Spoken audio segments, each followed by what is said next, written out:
Bienvenue les amis, bienvenue sur la toile. On parle de quoi aujourd'hui? On parle de ce Alien Romulus qui est sorti il y a très peu de temps, peut-être un peu plus au moment où je diffuserai cette émission.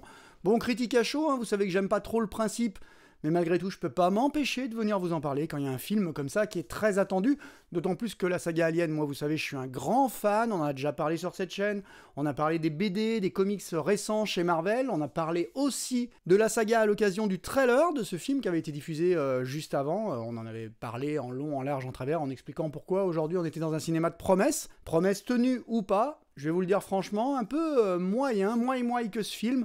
J'en sors un petit peu mitigé, j'aime pas le principe des critiques à chaud parce que je pense sincèrement qu'il faudra le revoir à nouveau. Forcément, on est sur une proposition de Fede Alvarez, mais il y a quand même des choses qui me dérangent un peu et je pense pas que de multiples visions vont corriger le tir. Un film solide que j'ai bien apprécié, je vais commencer par vous parler un peu de tout ce qui va dans ce film selon moi. Ah ouais, je dis selon moi parce que forcément c'est très personnel, c'est subjectif, pas la peine de s'énerver, hein, comme d'habitude ici vous êtes plutôt apaisé on va dire, et apaisant parfois, on échange dans une relative bienveillance, donc c'est toujours agréable. Et je vais devoir vous le dire aussi, je vais éviter au maximum de spoiler, mais je pense sincèrement qu'aujourd'hui il faut éviter de trop écouter les retours de tel ou tel vlogueur, y compris moi. Faut pas nous écouter, faut aller voir le film en salle et se faire une idée soi-même de ce qui nous est proposé. Voilà, c'est votre avis qui compte, surtout pas le mien, c'est vous qui avez raison et pas moi. Moi je vais vous donner mon ressenti.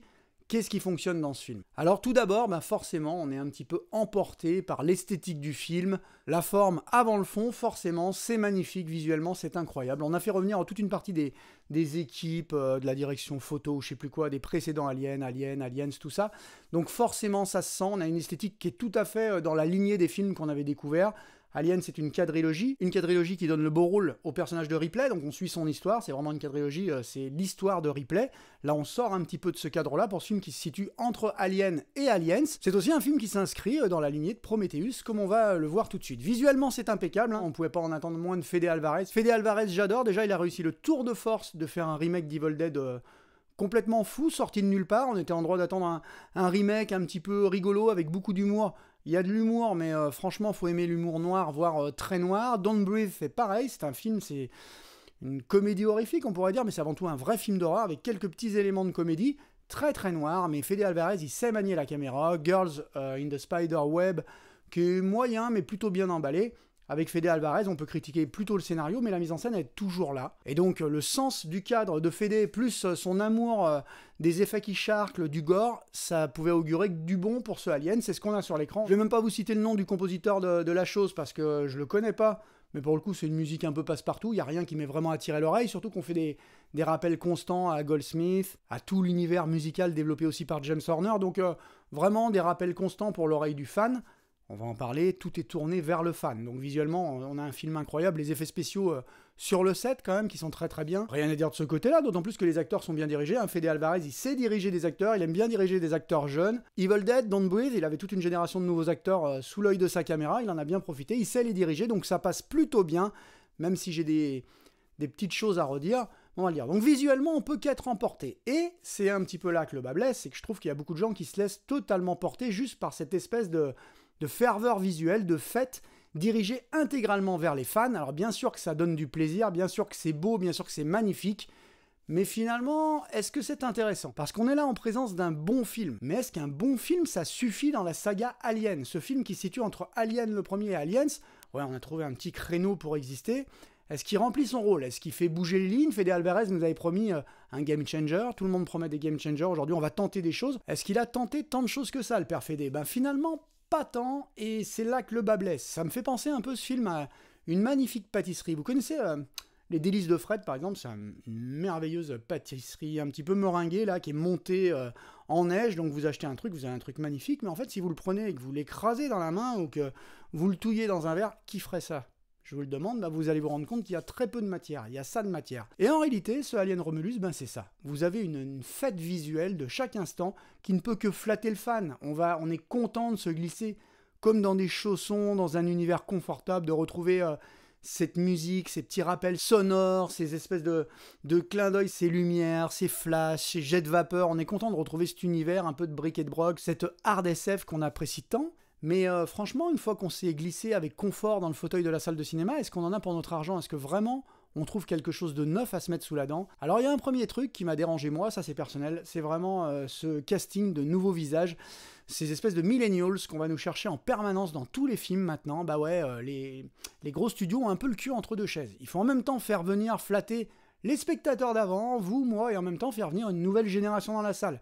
Ces films-là, ils sont montés pour plaire au plus grand nombre aujourd'hui. Donc là, on est quand même sur une proposition un peu jusqu'au boutiste. Je trouve ça assez violent, assez gore, assez craspec, mais malgré tout, ben, ces acteurs, moi, j'ai un peu de mal à rentrer dans le récit. Et pourtant, dès le début, je trouve ça intéressant. Les thématiques sont là. Le fond du scénario est bien. Je vais vous le dire franchement, je trouve que le scénar est plutôt astucieux. On voit vraiment pour la première fois le quotidien d'équipes de terraformeurs, leur vie de merde, qui passent sur des planètes totalement à l'ombre d'un soleil complètement caché en permanence. Ils n'ont jamais vu la lumière du jour. Ils aspirent à ça, à voir un rayon de soleil qu'ils ne verront sans doute jamais. C'est très cruel, très sombre.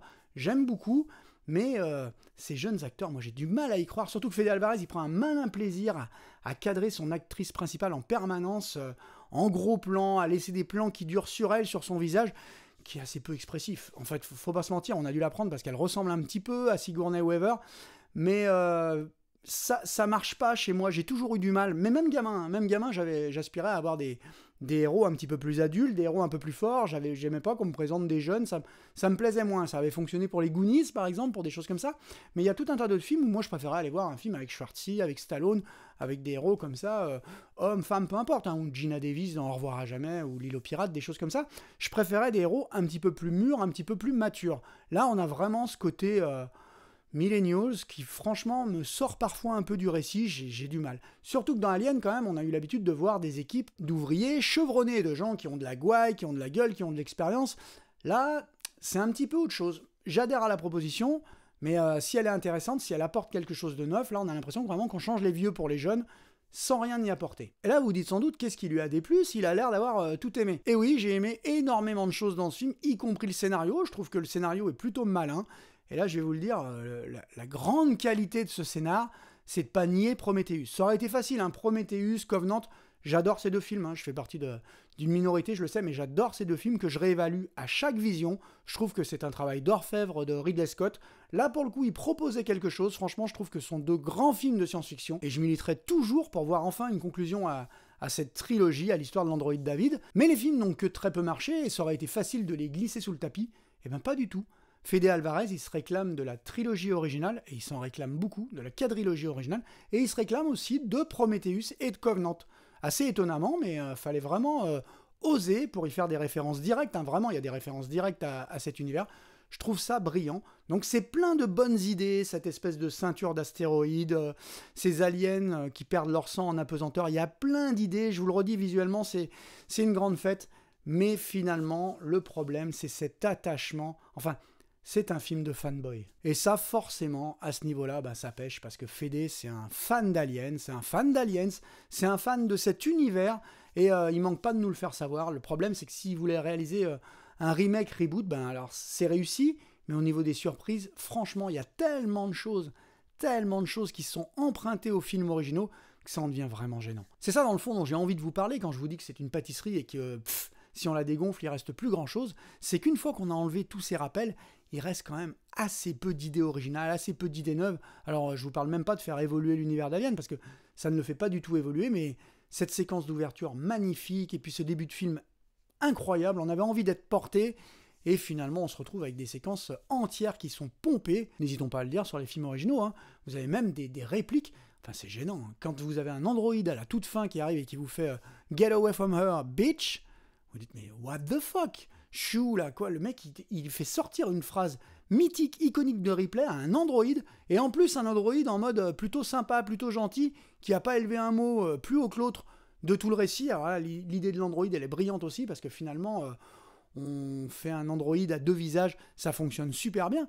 Plein d'idées, mais d'un côté, désamorcé par tout ce fan-service qui s'étale comme ça n'arrête jamais. Ça n'arrête jamais, même les plans à la fin où elle se glisse dans la combi, je veux dire, il manquerait plus que la petite culotte blanche, quoi. Aujourd'hui, c'est pas trop 2024, on a de la chance, on échappe à ça. Mais quand elle se glisse dans la combi, enfin, la voix off à la fin, ça n'arrête pas, ça n'arrête pas. Dès le début, en fait, quand on y pense, hein, les écrans qui font un petit peu rétro-futuriste, tout cet univers, c'est ça qui est agréable, Et en même temps, on a envie des moments que Fede Alvarez, il s'en éloigne un peu, qu'il nous offre quelque chose de neuf. Alors au final, vous voyez ça, vous dites, ouais, c'est pas mal, mais vous avez tout un tas de mauvaises décisions qui sont dictées par le fan, qui est ancré en Fede Alvarez et qui plombe le récit. Et puis il y a des erreurs aussi, il y a plein de choses que je trouve un peu moyennes. L'androïde qui ressort sa phrase mythique du premier Alien, je trouve ça vraiment moyen. Et puis là, je discute pas des petits points, parce qu'en fait, on pourrait regarder tout le film ensemble et puis discuter de petits détails, mais cette héroïne avec un gun, les pulse guns, quoi, les pulse rifles là, que les Marines manient si bien, elle le prend tout de suite, elle s'en sert comme une tireuse d'élite, je comprends pas trop le principe. À un moment, elle tire sur un écran, elle a le pulse gun, à 10 cm de l'écran, elle tire une espèce de rafale, l'écran, il a 3 trous de balles dedans, qu'on filme en gros plan, elle a fait 3 trous. Non mais un pulse gun, ça explose de l'alien, c'est-à-dire qu'une seule balle et vous faites péter un pan du mur. Donc vraiment, c'est tout un tas de petits trucs comme ça où on se dit, ouais, il y a quand même des choses qui vont pas. Et moi, en permanence, j'étais un peu sorti du film.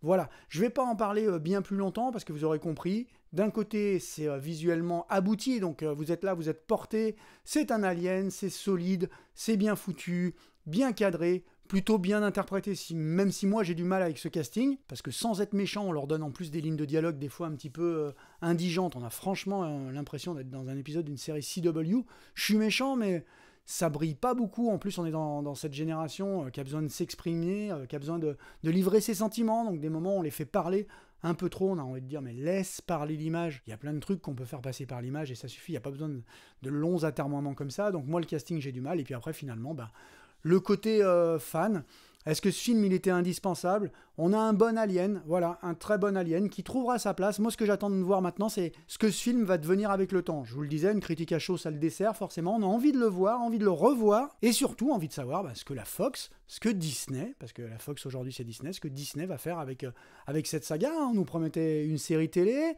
on nous a promis un film de Neil Blomkamp. Heureusement que ce film qui partait sur de très très mauvaises bases n'a pas vu le jour, mais on nous promettait tout un tas de choses. On a vu arriver ce Alien Romulus. Qu'est-ce qu'on va en faire maintenant? Ça, c'est la question. Je ne sais pas, à l'heure où je tourne cette émission, vraiment si le film va marcher, s'il va cartonner ou pas. Je crois qu'il a plutôt bien démarré. Je crois que les retours critiques sont plutôt bons. On a bon espoir. Moi, je demande à ce que ce film, il cartonne. Sincèrement. Même si ça donne de mauvaises idées au studio, de remaker un peu ce qui a été fait avant, sous un nouveau voile. Moi, ça me plaît pas trop. Vous savez, ça me fait un peu penser au Star Wars épisode 7 qu'avait réalisé J.J. Abrams. Hein. Il n'y avait rien de neuf, c'était un remake à peine déguisé, mais bon, quand même, il y avait de la sève dedans, il y avait quelque chose qui aurait pu donner quelque chose d'ultra intéressant, mais le problème, c'est qu'après, on a fait, vous connaissez la triste histoire de cette dernière trilogie. Ce Alien, c'est un petit peu pareil. Là, il y a de quoi faire quelque chose de bien, de quoi partir sur de nouvelles idées, enfin, d'autres personnages. Après, il faut voir. Est-ce que le succès que peut avoir ce film, je ne sais pas s'il aura du succès ou pas, mais est-ce que le succès de ce film ne peut pas finalement le desservir? Est-ce qu'après on ne repompera pas intégralement Aliens? Bon, c'est dur parce que là, Fede Alvarez, il va quand même... il pompe Alien, mais il pompe Aliens, il pompe Alien 4. Il laisse un peu de côté le Alien 3. Alors, ceci dit, vous savez, le Alien 3, aujourd'hui, moi je l'adore. Il est très très bon parce qu'il s'inscrit dans la quadrilogie. Mais à l'époque, quand je l'avais découvert en salle, ça a été... le downgrade, quoi, la douche froide. Je m'étais dit, oh non, après le Aliens, vous savez, Aliens, là, qui met tous ces Marines, là, qui vont affronter l'Alien, les dessouder, c'était absolument magique. Et puis le Alien 3, où on se retrouvait avec un récit sur la foi, dans un univers spatial carcéral. Moi, ça m'avait touché moyen quand j'étais gamin, et puis petit à petit, je l'ai réévalué. Est-ce que je réévaluerais celui-là de la même façon? Je sais pas, en l'état... je serais content de l'avoir en 4K, je serais content de le revoir, je serais content de pouvoir le visionner avec un œil neuf aussi, en fonction de ce que la Fox va faire de cette saga. Voilà, c'est tout. Allez vous faire votre propre idée. Il n'y a pas grand monde en ce moment dans les salles de ciné, il n'y a pas grand monde. Alors moi je suis en région parisienne, il n'y a pas grand monde sur Paris. Franchement, là je me suis fait une petite séance ce matin, 9h30 du mat, je tourne l'émission dans la foulée. On devait être 5-6 dans la salle. Donc un bonheur absolu, j'aurais juste aimé être porté un petit peu plus par la proposition. Et vous en avez pensé quoi de cet Alien? Vous l'avez vu certainement. Si vous êtes encore là et que vous n'avez pas vu le film, je suis quand même déçu pour vous. J'ai essayé de pas trop spoiler, mais il y a quand même tout un tas de surprises, tout un tas de trucs qui sont bien pensés. Je vous dis, la filiation avec Prometheus est particulièrement maligne. Attention, gros spoil, mais cette créature, à la fin, je la trouve vraiment malaisante, gênante. Et quand on mélange un alien avec un ingénieur, forcément, il y a cette espèce de créature totalement vide d'humanité, parce que les ingénieurs, pour moi, c'est une société qui a poussé la science à son paroxysme. Il n'y a plus un brin d'humanité dans cette société qui n'œuvre que pour la science, que pour les progrès technologiques, la guerre sans doute. Donc je trouve ça assez malin, vraiment, de cette référence à Prometheus. C'est là la plus belle qualité de ce film. Faites-moi vos retours, j'ai hâte, vraiment hâte de vous lire dans les commentaires. Si vous avez adoré, sans réserve, dites-le moi. Encore une fois, c'est pas moi qui ai raison et vous qui avez tort. C'est pas vous qui avez raison et moi qui ai tort. Forcément, tous les avis se défendent. Mais faites-moi vos retours, je suis impatient de vous lire. Et je vous dis, comme à chaque fois, à la prochaine, sur cette même chaîne. Ciao!